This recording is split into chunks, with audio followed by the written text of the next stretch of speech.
不好意思，不好意思，各位媒体朋友们，我们现在出现了一点小小的状况，希望大家可以多多包涵，谢谢。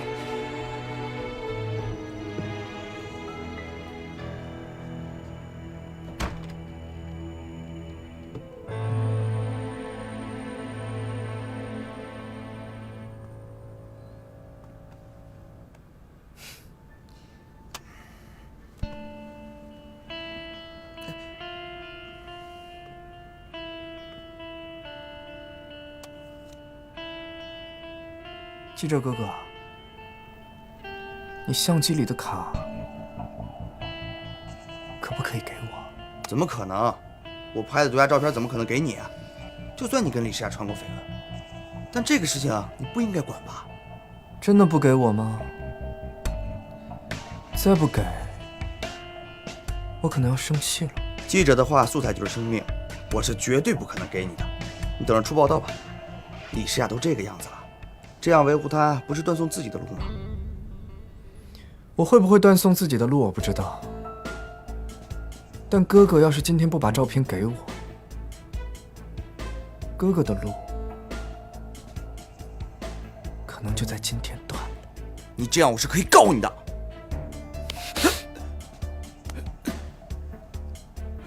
告吧，告之前把卡给我，还有你的手机密码。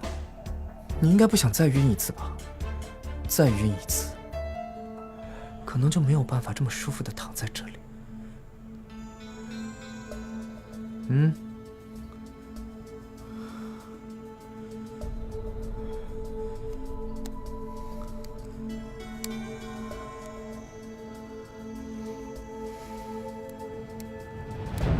手机。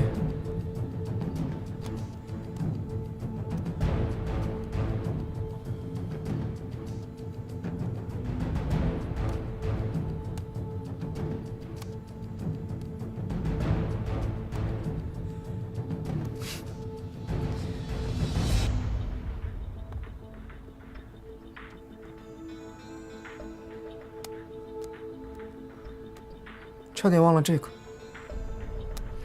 不然可就大事不好了。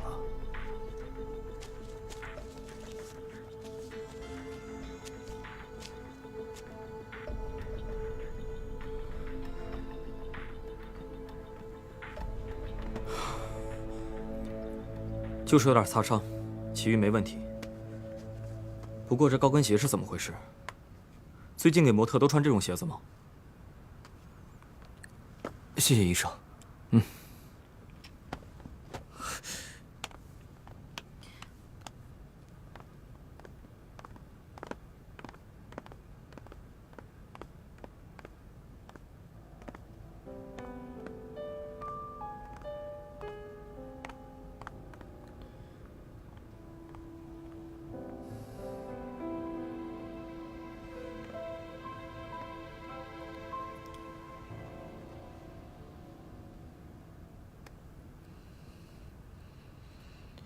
我知道这不是你的责任。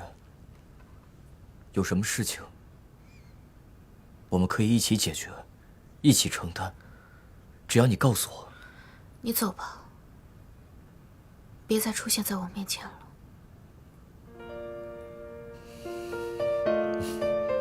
我等下就走。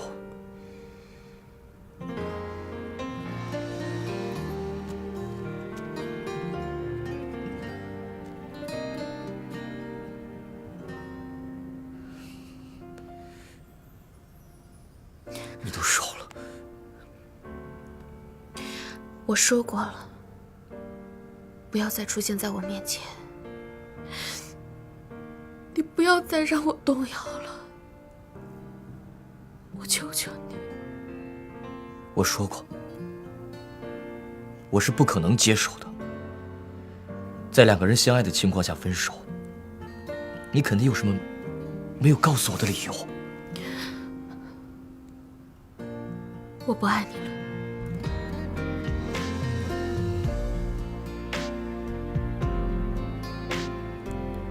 你看着我的眼睛说吧，你只要说了，我就相信你。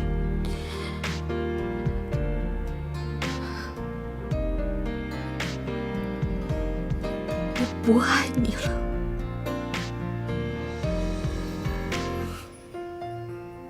我的诗雅还是不会骗人，不会撒谎。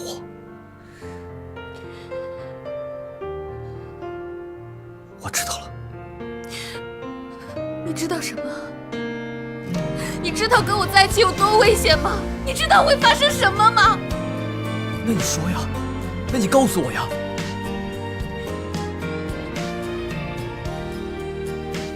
虽然我是一个人类，但是我比你想象中的能够承受，还要坚定。是，我是知道的事情少，但是你可以告诉我，告诉我以后我们一起解决啊。不是你的错，是我自己。你自己怎么了？你告诉我呀，没关系的。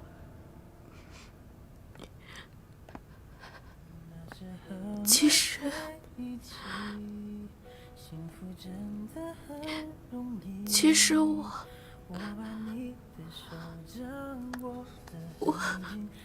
是啊，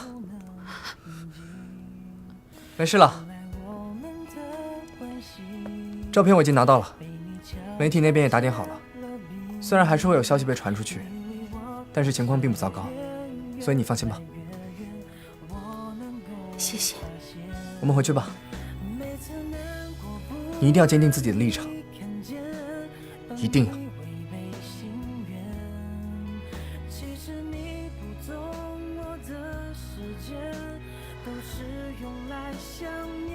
我会的。乖，走。我跟他还话没说完。你们之间没什么好说的了。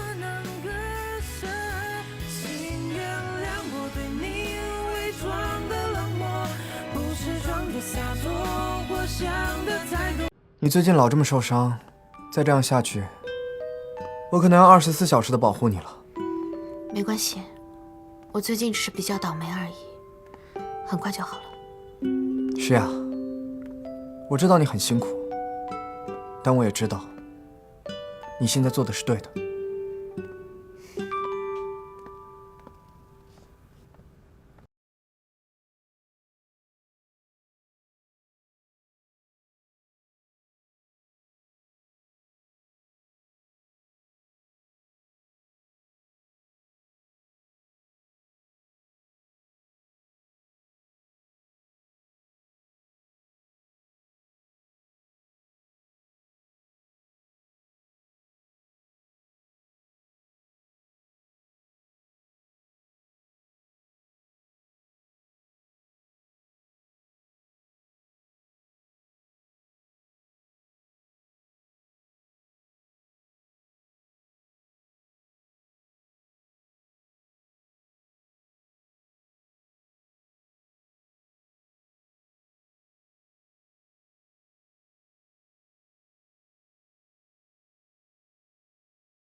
我想，我们就要接近想要的结果了。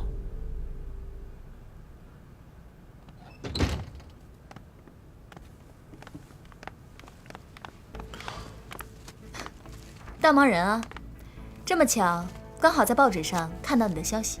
哦，又要管理总部，又要在人类世界这么繁忙，我很好奇啊，你是怎么忙得过来的？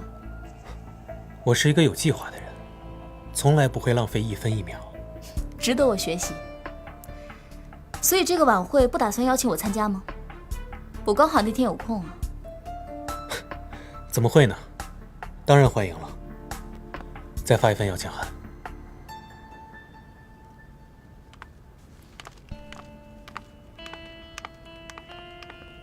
到时候见。他参加不要紧吧？你盯着就行，动静尽量小一点。对了，之前徽章在青松县掉了的事情，我感觉他有所察觉。因为匆匆忙忙回来的时候，被他发现没有徽章，不过我掩饰过去了。那个时候，就只有辛巴看到，对吧？嗯，东西还在他手上。是的，不过他应该还没有交给兰溪。需要我处理一下吗？现在还太早，就趁这个晚会的机会去找辛巴，探一下口风。不论如何，现在东西在他的手上，行动都要谨慎一点，知道吗？知道。现在去帮我把给江志浩准备的东西拿给我，我要去找他。是。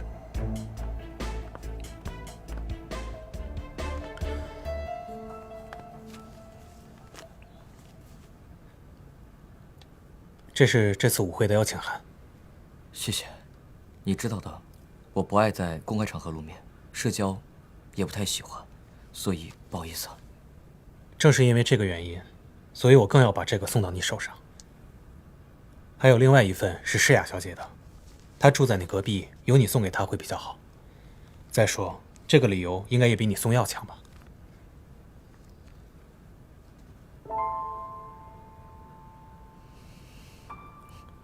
还有就是，上一次我送诗雅小姐回来，是因为她脚受伤了，实在走不了路。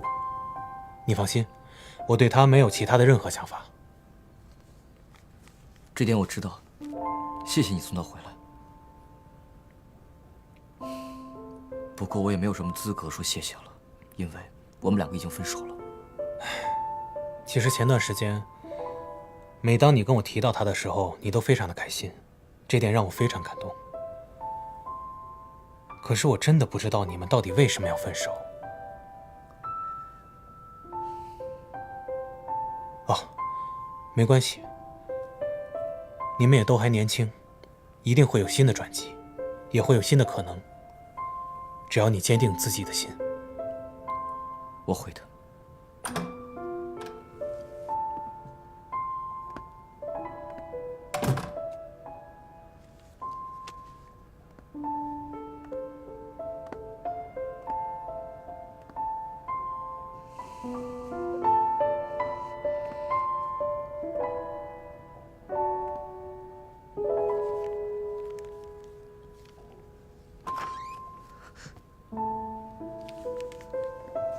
怎么了？崔主编的酒会邀请我去了，顺便把诗雅的邀请函也给我了。给我就好了，我拿进去。诗雅，她怎么样了？不是很严重的伤，还在休息。那就好。要是觉得辛苦，就提早放弃吧。现在放弃，两个人回忆起来，至少是大大方方、漂漂亮亮的。也不至于等到所有好感都磨灭掉，那样会很难看。我是为你好。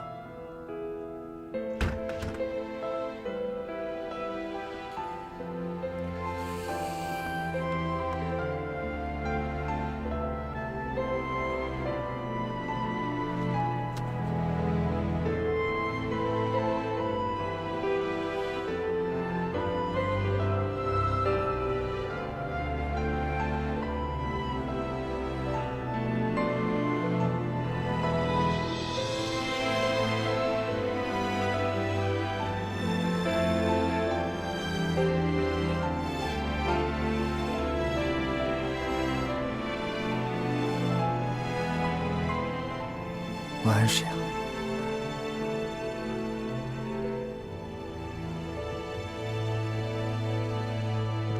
喂，许叔，我爸出去了吗？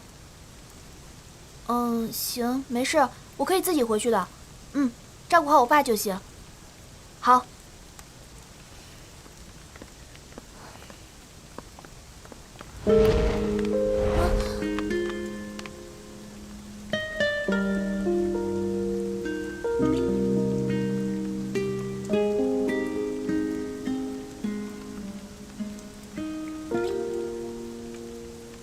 你下班啦？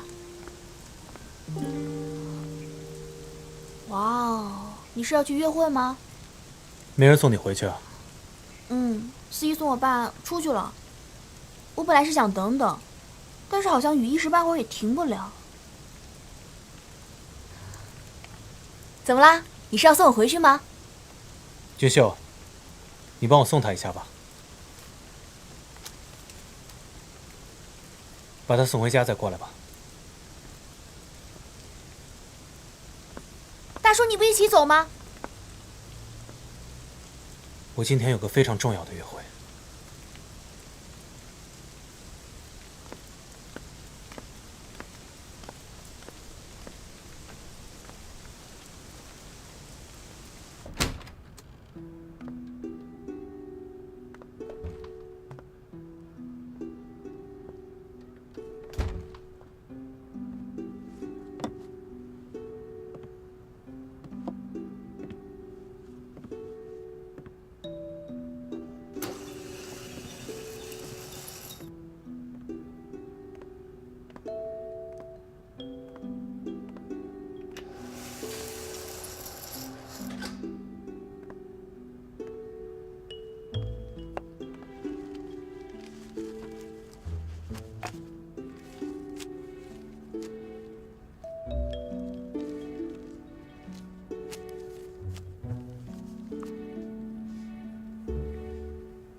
生日快乐！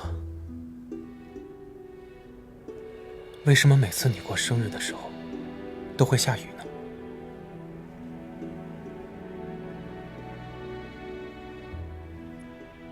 你从来都没有责怪过我。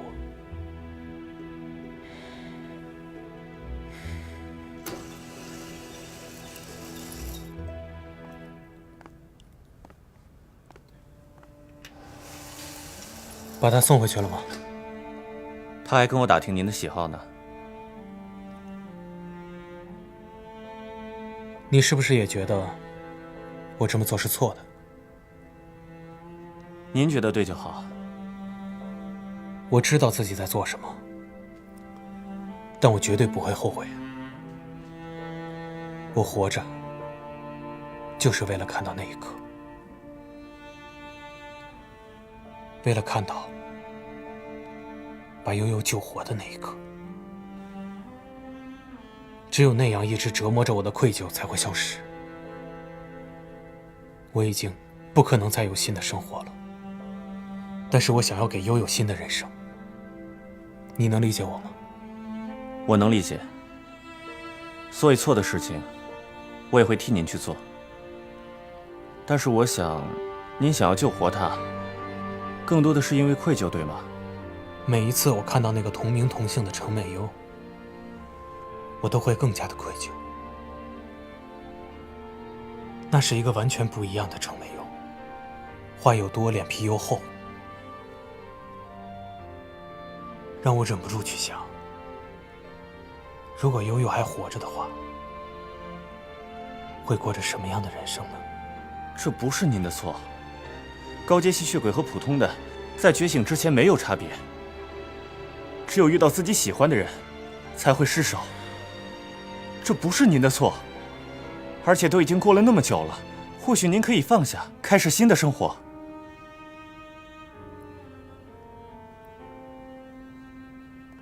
既然已经做了，就把事情做好。在悠悠死的那一刻起，我就没有想过要停止了。还有这样的故事，到底你后来是怎么克服的呢？因为我遇到了一个人，他帮我治疗鸡皮疹，让我能够像一个正常人一样的生活。同时他也是我写书的灵感。在他的影响下，我一步一步的才能做到这里。到底是什么样的女孩子俘获了江先生的心呢？我喜欢的女孩子和大家普遍认知中的女孩不太一样，她很特别，很可爱。我喜欢的女孩子和大家普遍认知中的女孩不太一样，她很特别。没什么好看的，去试衣服吧，晚会要开始了。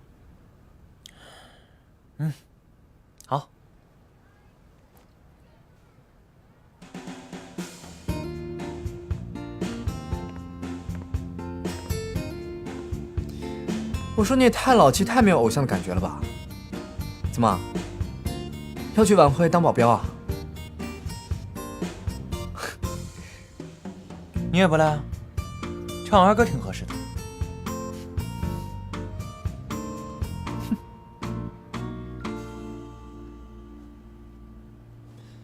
现在不幼稚了吧？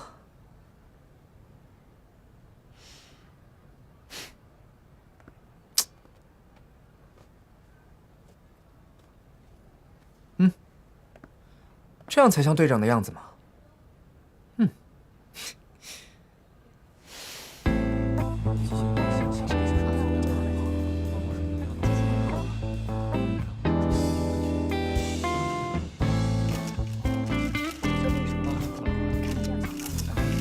哎，快快快！金马看这边，这边，看这边，看这里，看这里。你这边。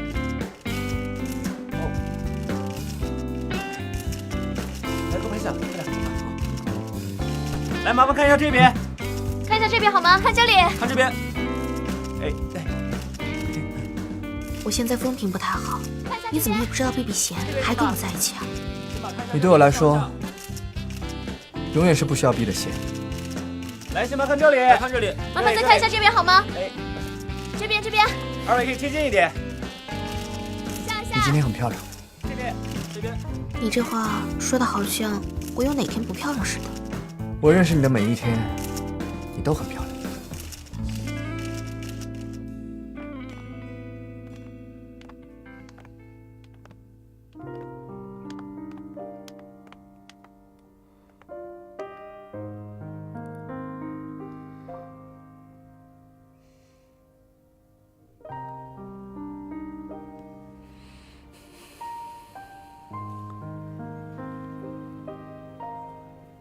您放心吧，会成功的。好，失陪一下。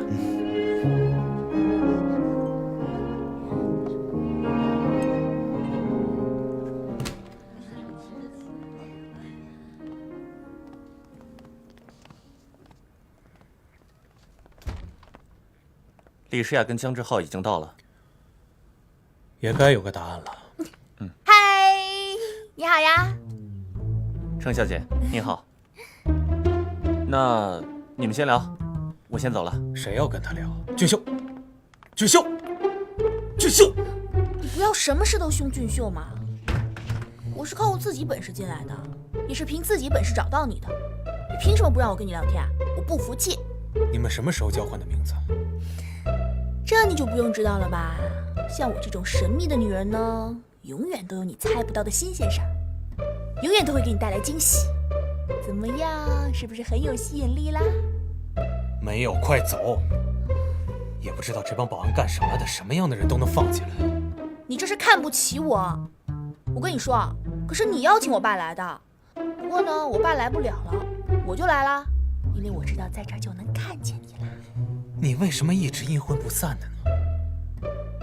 你在我身上装了监视仪吗？那倒没有，不过我也想装来着。不过你是主编，我也不能得罪你的吧？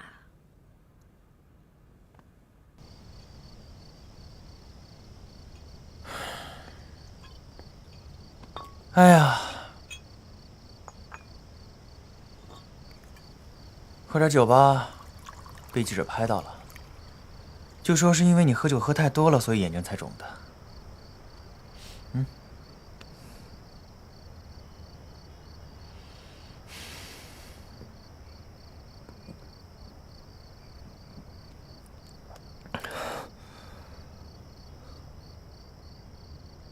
我现在是不是很像叛逆的中学生？明明不是我的东西，明明没有写我的名字，就是不自量力的想要得到。现在的中学生可比你聪明多了，他们那些孩子一个个想的特别多，比你更能衡量得失。像你这样不计结果的喜欢一个人那么久，换作是谁都是很困难的事。你已经很棒了。谁说我不计回报的？说喜欢一个人不求回报的，那都是骗人的。那是因为得不到回报，所以假装潇洒，假装不在意。可事实上，当你把心交给了一个人，你总是希望他能回报你点什么。那个回报不是对不起，不是以后吧，而是我也喜欢你。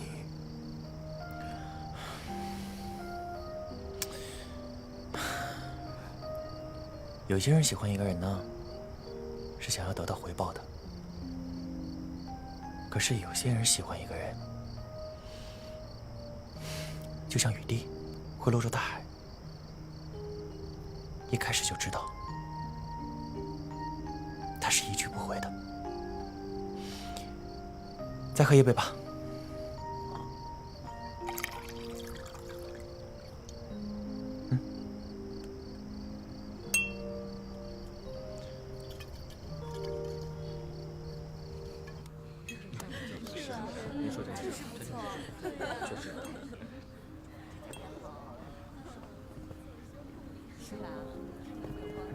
江先生，可以帮我签个名吗？好吧。我买了你全部的书，知道你今天要来，所以我把所有的书全都带过来了。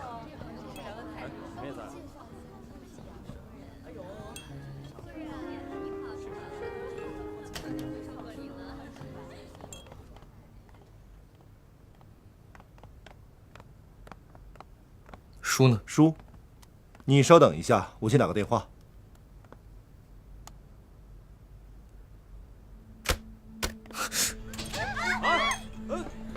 大家不要慌，不知道为什么停电了，站在原地不要动，我们马上找蜡烛，照顾一下身边的人。诗雅，大叔，我有夜盲症，我看不见。是你吗？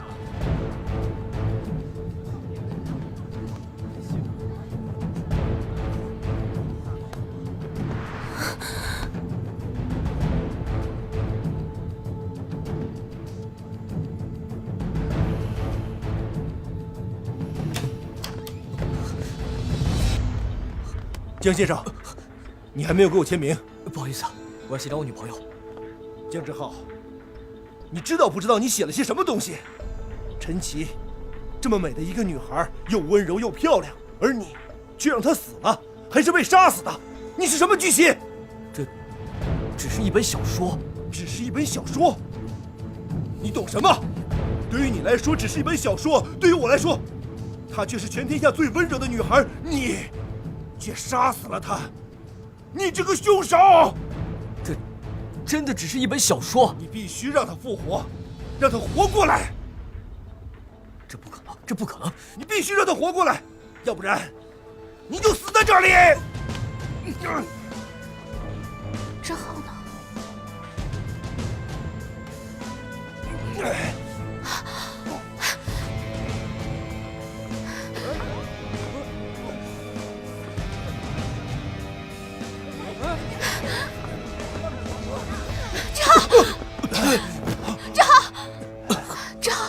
你没事吧？没事。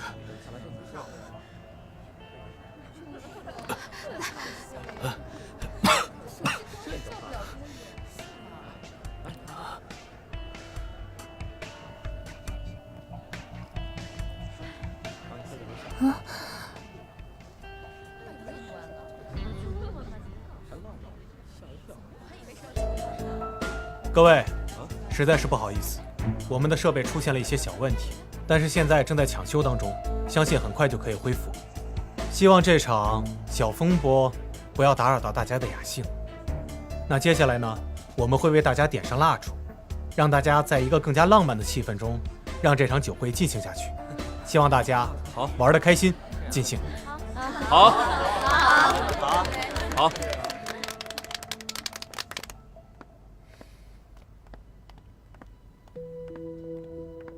怎么样了？收到消息，李诗雅曾经被一个姓陈的教授绑架。姓陈的教授？对，那个陈教授是个疯狂科学家，拿吸血鬼做实验。我们买通了监狱里的人，让他在监狱里开了口。李诗雅的血液确实比其他高阶吸血鬼的区别更大。我拿了您的血液资料和他做对比，他甚至比您更强大，并且他拥有一种特殊的基因，这种基因能让高阶吸血鬼将自身的能量传递给其他人。想办法把他弄出来。好，需要安排见面吗？行，你去安排。好。你喝多了吗？跟你分开的这段日子，我太清楚，那折磨人的每一分每一秒。我知道我所经历的，此时此刻，你也正在经历着。我不知道我为什么要来这种地方。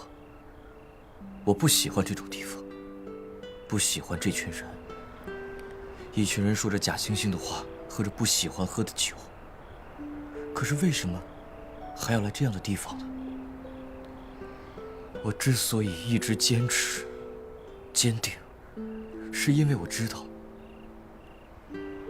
你还喜欢我。那天差一点点就把原因说出来了。不过没有关系，我可以等你告诉我。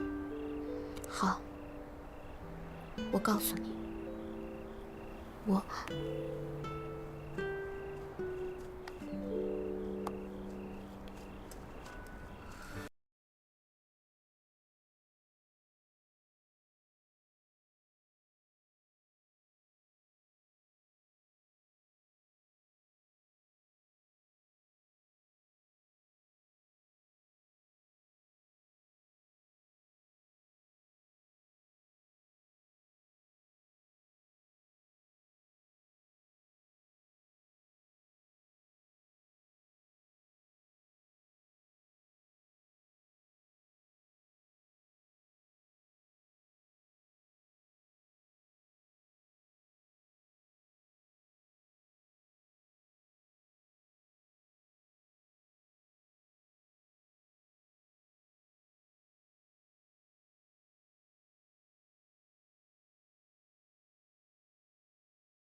喂，你酒量要不要那么差？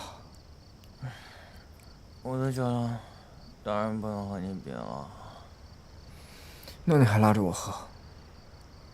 因为你喝多了，就不会不开心了。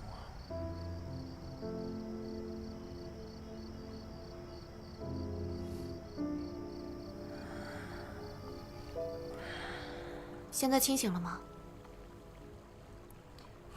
酒完全醒了吗？嗯。那你还想送死吗？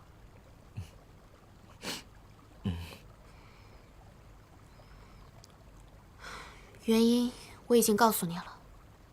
我不知道未来我会怎么样，你会怎么样，但是我还是想违心的祝福你。希望你找到一个好的人类的女孩，她不会给你带来危险。好好在一起。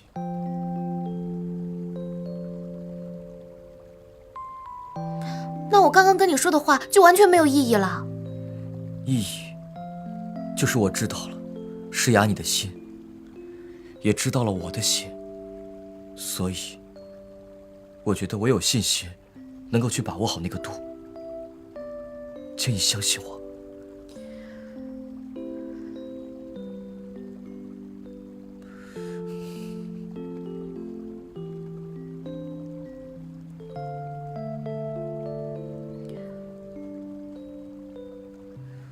据我猜测，带上布料就不会吸收能量。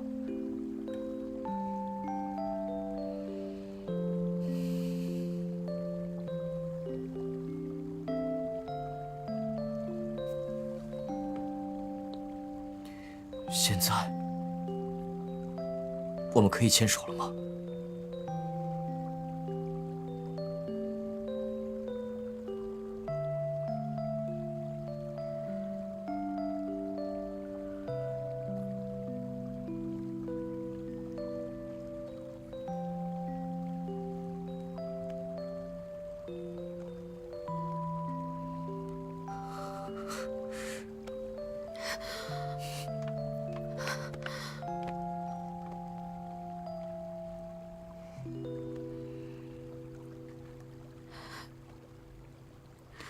诗雅，我真的好想你，也想和你说一声辛苦了。你还要再忍耐一段时间，因为我真的很想好好和你在一起，所以我必须找到那个让你失控的界限，然后我们以后不再触碰它。真好，我好想你。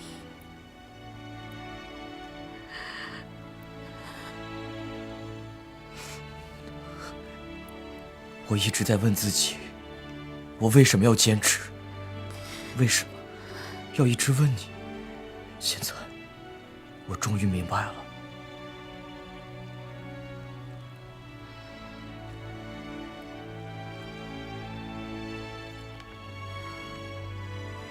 就是为了这一刻。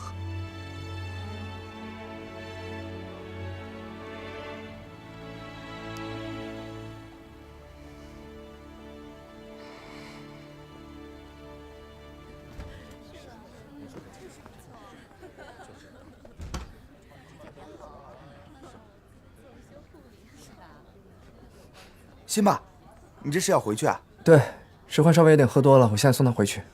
好吧，那下次见。下次见。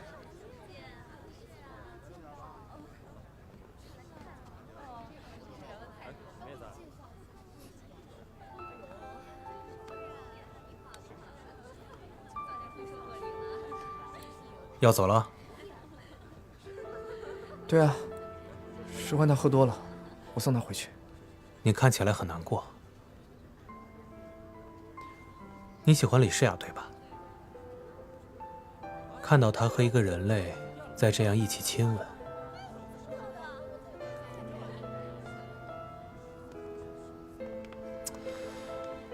我不知道你是什么感觉。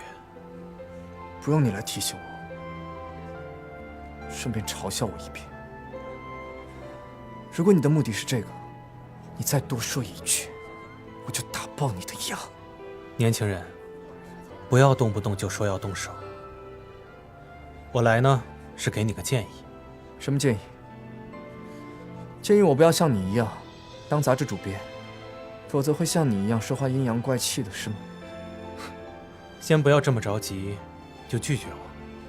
我的建议对你来说一定是最好的，我相信你一定会接受它的。没关系，我等你来找我。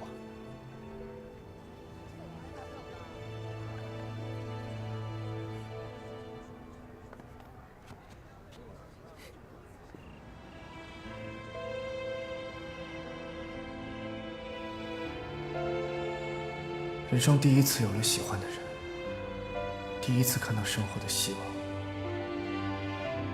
然后那个喜欢的人被夺走，那个希望瞬间破灭。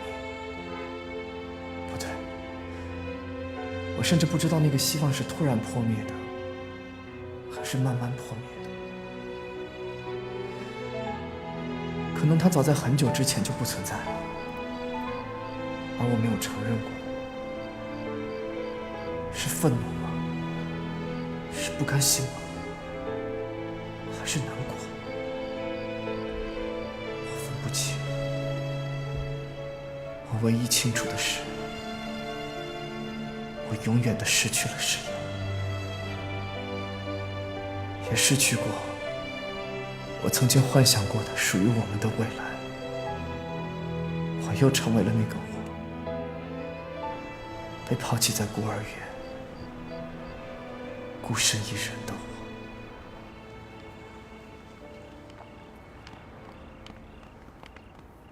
诗雅小姐，江先生，崔主编让我送你们回去，你们都喝了点酒，我送稍微安全点。不用麻烦崔先生，我们打车就可以了。没关系的，是我的荣幸。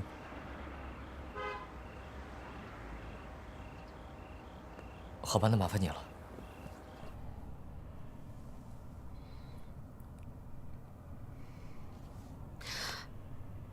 志浩，你要想清楚，这不是喝了酒的一时冲动，也不是2、3天的事。和在一起的人，却要时刻顾忌着，不能拥抱，不能牵手。这确实是件很辛苦的事，所以，你真的想清楚了吗？我真的想清楚了，我不是一个很优秀的人，也不是一个战无不胜的人。对于融入施雅你的世界来讲，确实是件很困难的事情。这些天我想得很清楚，施雅你的身份，包括你身上潜在的危险，这些对于我来说都是巨大的挑战。但是，比起这些天失去你的难过，我觉得这些都不算什么。真的吗？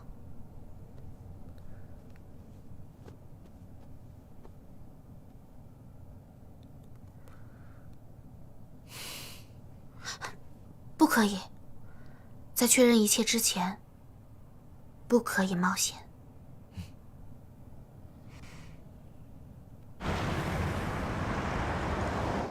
诗雅小姐，江先生，你们慢走。谢谢。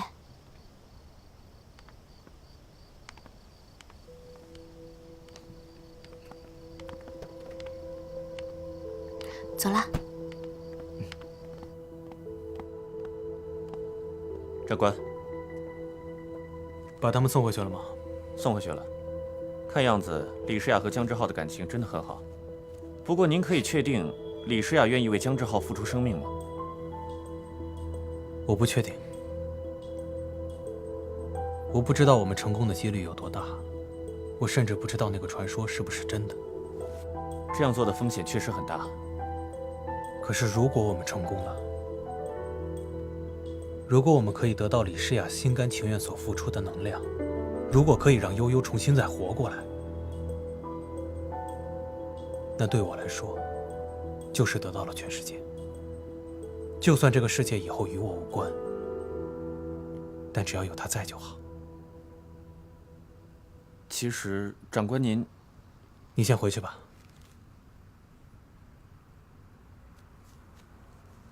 不过，刚刚您和程美优小姐在停电的时候，你不要多想。她有夜盲症，他什么都看不到，我刚好走到那儿，他把我给抓住了，仅此而已。其实我觉得，自从他出现以后，您的笑容好像变多了。怎么可能？我一看到他我就头大，最好以后都不要让我再见到他。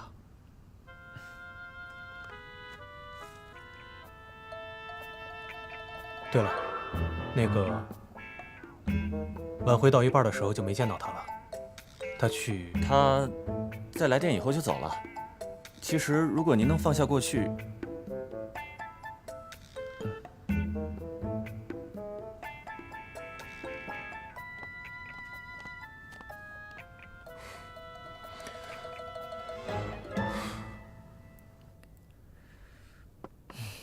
诗雅，你最近有没有觉得有什么奇怪的事情？奇怪的事倒是没有，但是我感觉我特别倒霉。哦，我还是担心那次绑架的事情，担心你的安全。放心吧，我会保护好我自己的。喂，你干什么？别任性！我们不是说好了吗？慢慢尝试吗？那你不戴手套是怎么回事？这是会没命的，我很危险的。可是我们之前也没有戴手套、拥抱、亲吻，除了晕以外，也没有其他事情。以前是以前，现在是现在，我要跟你划分界限。从现在起，你要离我1米之外。出去看电影的时候要戴毛毯，吃饭的时候要戴手套，全身不能露出任何肌肤，脖子要1年4季戴上围脖，还有口罩，对，还有帽子。总之，除了眼睛之外，不能露出任何地方。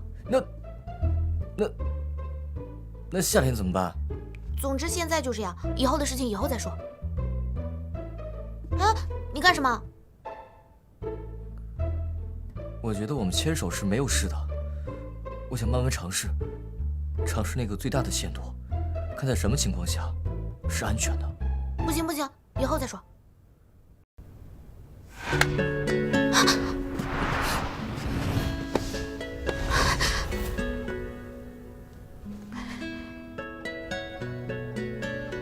就1分钟，让我试试，会不会有什么事情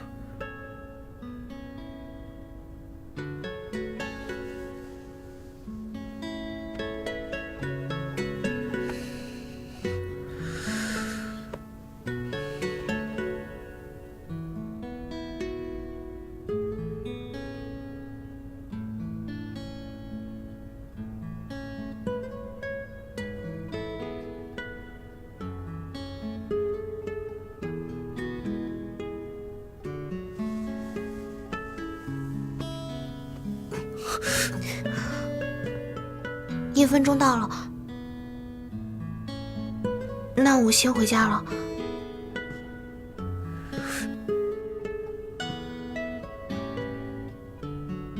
晚安。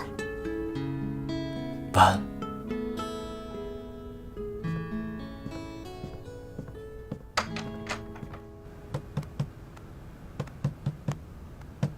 谁啊？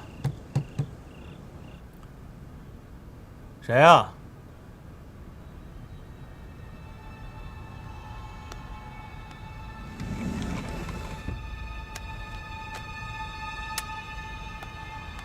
谁呀？谁在外面？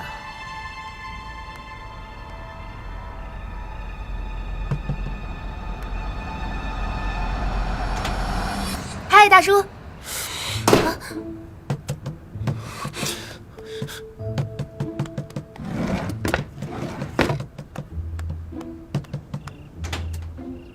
可爱的我突然出现，是不是吓到你了？你为什么会在这儿？你怎么知道我家在哪儿？你刚才不是回去了吗？我是回去了，回去换了身衣服，出去买宵夜，刚好看见你的车，我就跟进来了。不过你们这儿的保安还真是严，可难进来了，还隔这么远，我真的可累了。跟踪人很累的。跟踪我你觉得很光荣是吗？谁让你来我家的？走，出去！我只想待10分钟，我买了夜宵嘛。你怎么这么凶啊？我还不是为了你。喂，叫我妈。喂，不用换鞋。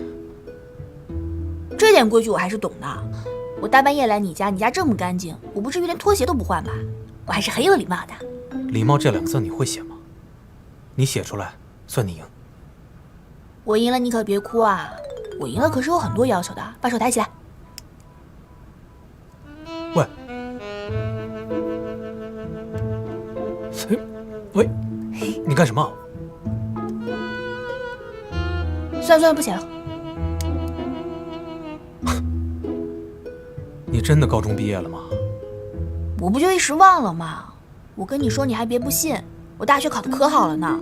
我这个人吧，没什么优点，就特别锲而不舍、艰苦奋斗、刻苦钻研。好了，别说了，知道我不信还说这么多。你这是对我有偏见，我跟你说，你不能觉得我长得可爱，其他事情都做不好吧？这个世界上十全十美的人，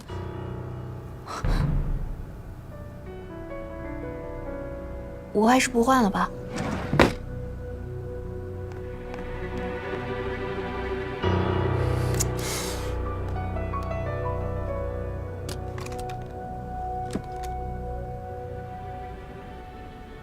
反正我可爱就行了，有没有礼貌也不是很重要的。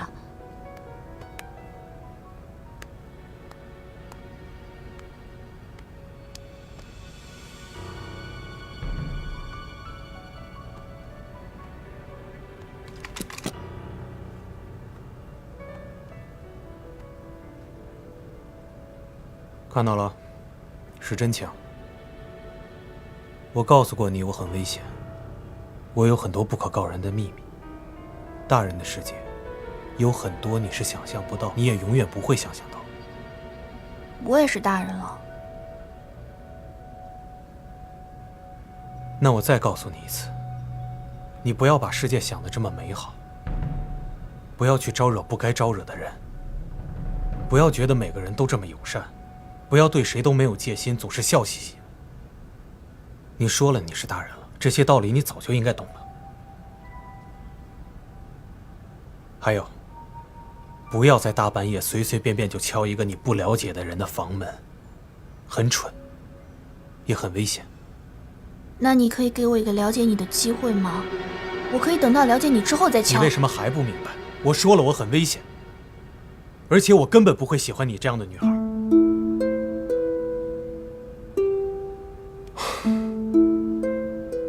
我知道，你知道就好。你很危险。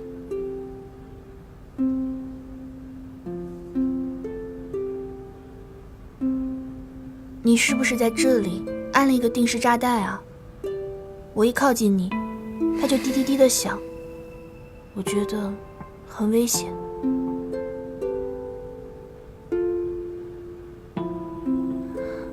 我先走了，下次见，你好好休息吧。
干嘛呀？我们昨天晚上没回去吗？唉，就在这儿，整整坐了1个晚上。江边的晚上很冷吧？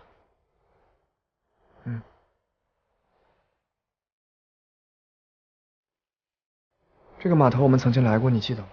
嗯，记得。那年夏天，诗雅被困在岛上了，你很担心她，我们就连夜来找她。但是那天一艘船都没有。可是你又很担心，所以我们就在这里整整待了1晚上。也是从那年夏天开始，我才知道，原来就算是夏天，江边的晚上还是很冷的。我应该就是错在那个时候。什么？如果那个时候早一点点，我想或许就早半个小时。如果我赶上最后一艘船去岛上，先找到诗雅。如果在诗雅被绑架的时候我先找到她，在秀场的时候我先护住她，会不会结果就不一样？我应该就是错在这里吧，就晚了那么一小会儿。这不是你的错，你没有必要自责。我不是自责，我是不理解，在诗雅身边10几年的我，比谁都了解她的我，为什么她要喜欢一个人类？我不能理解。可是喜欢一个人是不用被理解的呀，就像你喜欢别人，没有人可以理解你，更没有人可以感同身受。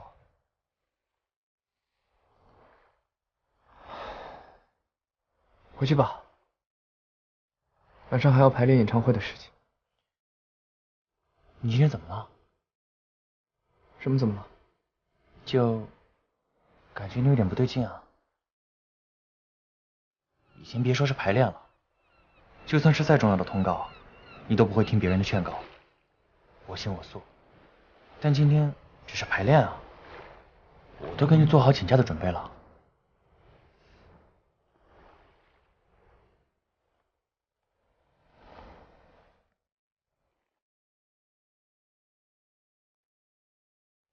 有人有资格任性，有人没有。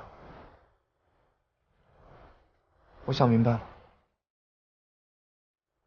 我没有资格任性，因为我会被抛弃。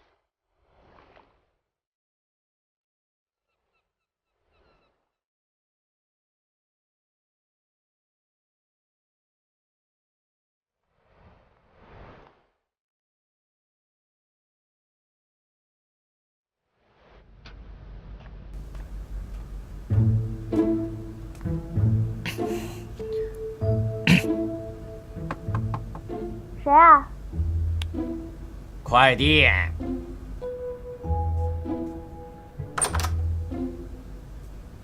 志浩，我去楼下拿我的快递，发现有你的快递，就一起拿上来了。你是专门为了摸我的手才来的吧？被你发现了。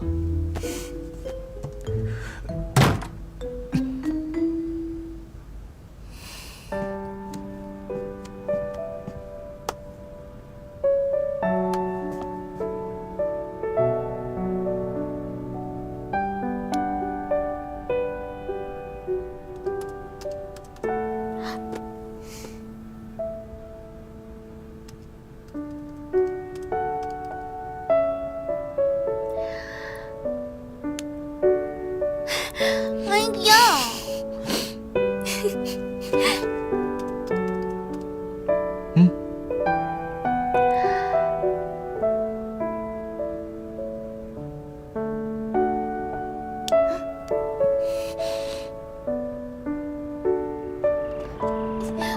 放手！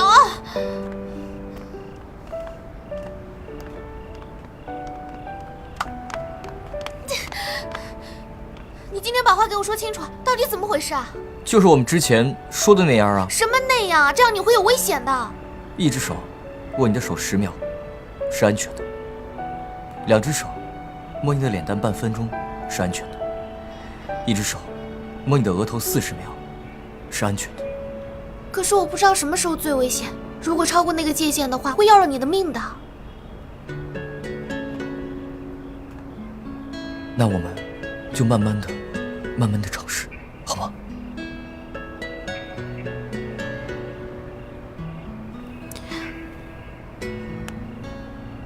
这一次是1分半。诗雅，你真好看。